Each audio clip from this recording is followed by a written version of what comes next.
नमस्कार। Dairy architect की guide पर आधारित इस खास अंक में हम सीधे उस एक सवाल पर बात करने वाले हैं जो हर डेयरी किसान के मन में घूमता रहता है। चलिए शुरू करते हैं। देखिए, किसी भी डेयरी फार्म का सबसे बड़ा मकसद क्या होता है? जाहिर है, मुनाफा कमाना। और ये मुनाफा काफ़ी हद तक इस बात पर टिका होता है कि फार्म में गाय कौन सी रखी गई है। तो सवाल सीधा है, देसी गाय या फिर हाइब्रिड गाय? भाई, ये कोई छोटा मोटा फैसला नहीं है।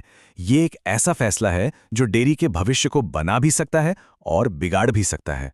तो चलिए एक एक करके दोनों को समझते हैं। तो सबसे पहले मैदान में उतरती है हमारी अपनी देसी गाय। ये हमारी पारंपरिक नस्ल है और इसकी सबसे बड़ी खासियत क्या है? इसकी मजबूती और कम देखभाल में भी फलने फूलने की आदत। अच्छा, तो देसी गाय के फायदों की बात करें तो लिस्ट लंबी है। पहली बात, इनका खर्चा बहुत कम है, मतलब चारा, दवा दारू सब सस्ता। फिर ये गर्मी हो या बीमारी सब आराम से झेल जाती हैं। और तो और इनके गोबर और गोमूत्र की भी आजकल अच्छी खासी कीमत मिल जाती है। ऊपर से इनका जो A2 मिल्क है वो तो प्रीमियम दाम पर बिकता है। लेकिन हर कहानी का एक दूसरा पहलू भी होता है और यहाँ एक बड़ा लेकिन है। और वो लेकिन है दूध की मात्रा। एक देसी गाय आमतौर पर एक दिन में सिर्फ और सिर्फ 3 से 6 लीटर ही दूध दे पाती है और यही इसकी सबसे बड़ी कमी है। तो सवाल उठता है कि देसी गाय रखना फायदेमंद कब होता है? देखिए, ये तब एक स्मार्ट फैसला है जब 1. गाय खरीदने का खर्च कम हो, 2. फार्म चलाने का पूरा खर्चा कम से कम रखा जाए और 3. सबसे जरूरी, आसपास में A2 दूध और जैविक खेती के लिए गोबर गोमूत्र की अच्छी मांग हो। चलिए अब रिंग में दूसरे खिलाड़ी को बुलाते हैं, हाइब्रिड गाय, मतलब जर्सी या HF क्रॉस जैसी नस्लें। और इनका सबसे बड़ा हथियार, इनका सबसे बड़ा आकर्षण क्या है? इनकी दूध देने की गजब की क्षमता। अब यहां कहानी एकदम सीधी है। एक तरफ फायदा है तो दूसरी तरफ नुकसान। फायदा, जबरदस्त दूध, मतलब रोज का कैश फ्लो एकदम तगड़ा। लेकिन इसकी एक कीमत चुकानी पड़ती है। इनका चारा, इनकी दवाएं, इनकी देखभाल सब कुछ महंगा है। ये देसी गायों की तरह मजबूत नहीं होती, गर्मी और बीमारी से जल्दी परेशान हो जाती हैं। और हाँ, इनकी उम्र भी देसी गायों के मुकाबले कम होती है। और ये रहा वो नंबर, वो जादुई आंकड़ा जो हर किसी को अपनी तरफ खींचता है। दिन का 10 से 20 लीटर दूध। सोचिए जरा, देसी गाय के मुकाबले ये कितना बड़ा अंतर है। तो भाई, इतना बड़ा खर्चा करके हाइब्रिड गाय रखना कब फायदेमंद है? इसके लिए कुछ बातें पक्की करनी होंगी।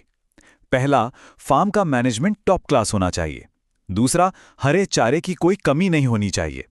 तीसरा, एक अच्छा डॉक्टर हमेशा फोन पर मौजूद होना चाहिए। और चौथा और सबसे जरूरी, दूध बेचने के लिए एक भरोसेमंद रेगुलर मार्केट होना ही चाहिए। तो दोनों की ताकत और कमजोरी हमारे सामने है। अब आते हैं उस बड़े सवाल पर, आखिरी फैसला क्या होगा? देखिए, इसका कोई एक सीधा सा जवाब नहीं है जो सब पर लागू हो। यह तो जरूरत पर निर्भर करता है। तो फिर मुनाफे के इस रेस में कौन जीतेगा, देसी गाय या हाइब्रिड? देखिए, फैसला एकदम साफ है। अगर कोई छोटा किसान है जिसका बजट कम है तो उसके लिए देसी गाय ही सबसे बेहतर विकल्प है। लेकिन अगर एक बड़ी कमर्शियल डेयरी है जिसके पास अच्छा सेटअप और पैसा लगाने की क्षमता है तो फिर हाइब्रिड गाय ही ज्यादा मुनाफा कमा कर देगी। लेकिन ठहरिए, क्या कहानी यहीं खत्म हो जाती है? नहीं, एक और रास्ता है, एक प्रो टिप है जो समझदार किसान अपनाते हैं। चलिए उस पर भी एक नजर डालते हैं। सोचिए, क्या हो अगर दोनों में से किसी एक को चुनना ही ना पड़े? क्या कोई ऐसा रास्ता है जिससे दोनों के फायदों को एक साथ लाया जा सके? और यहीं पर आती है मिक्स मॉडल स्ट्रैटेजी। इसका मतलब क्या है? सीधा सा मतलब है, अपने फार्म पर देसी और हाइब्रिड दोनों तरह की गायें रखिए। इससे होता यह है कि आपका रिस्क बढ़ जाता है।